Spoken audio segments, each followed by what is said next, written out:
හතරවෙනි දවසේ පස්වෙනි කොටස නැත්නම් 4.5 ප්‍රැක්ටිස් කරන්න කලින් කරන අවසන් පාඩම.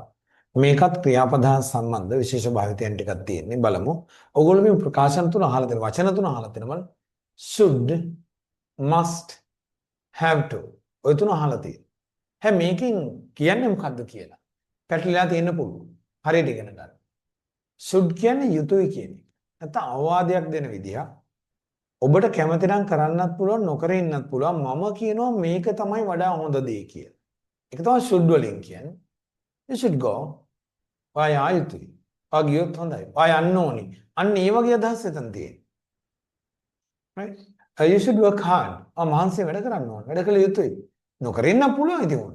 හැබැයි වඩා හොඳ දේ ඒක. ඒක න අවවාදයක්. මේක එහෙම එකක් නෙවෙයි.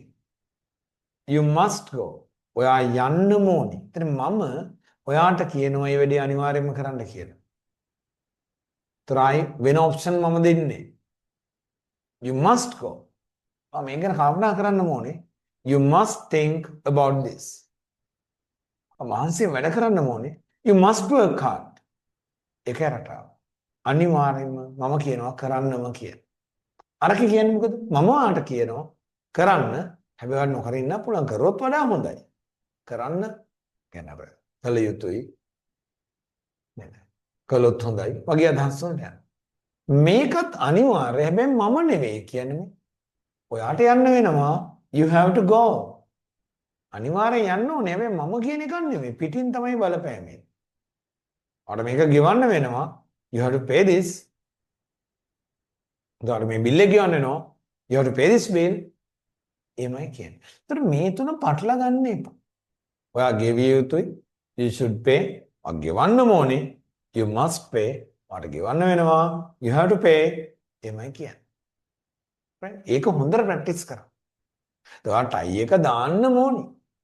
You must wear the tie. ඔයා ටයි එක දාන්න වෙනවා. You have to wear the tie. ඔයා ටයි එකක් දැම්මොත් හොඳයි. දාන්න. කොහොමද කියන්නේ? You should wear a tie. එමය. කළ යුතුයි. කරන්නම ඕනේ. තර මේක නෙගටිව් වෙනකොට මේ you should, you shouldn't, should I. ඔයා ඉංග්‍රීසි කතා කළ යුතුයි. මොකරත් කමන්නේ කරනවා නම් හොඳයි කියලා කියන්නේ. You should speak English. ඔයා ඉංග්‍රීසි කතා කරන්න හොඳ නැහැ. You shouldn't speak English. අන්න මම හොඳ නැහැ කියලා කියවේ. මම ඉංග්‍රීසි කතා කරන්න ඕනේ. Should I speak English? ඒ කියන්නේ ඒකද වඩා හොඳ දෙය කියනවා. Should I speak English? මේක you must go. ඔයා යන්න ඕනේ. යන්න මෙපා. You mustn't go. කියන්නේ යන්න මෙපා කියන්නේ. මම යන්න මොන්න. Must I go? Must I go? right? මම මේක අස්සම් කරන්න ඕනේද? Must I sign this? එහෙම. right? ඊට පස්සේ ඔයාට යන්න වෙනවා. You have to go. ඔයාට යන්න නෑ. කැමති නම් යත හැකි. You don't have to go. මට යන්න වෙනවද? Do I have to go? Do I have to go?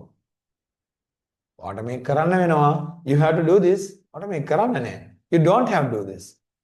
මට මේක කරන්න වෙනවද? Do I have to do this? මම මේක කරන්න මට මේක කරන්න වෙලාවක් තියෙන්නේ කියලා අහන්න. ඒතර මේක ටික ප්‍රැක්ටිස් කරන හරියනවා. ඒතර මේකට අපි දීලා තියෙන ට්‍රාන්ස්ලේෂන්ස් හොඳට කරන්න. ඔන්න අපි පළවෙනි දවස් 4ට අදාළ පාඩම් උදින 4වෙනි දවසේ 5 වෙනි කොටස උදින අවසන් 4.5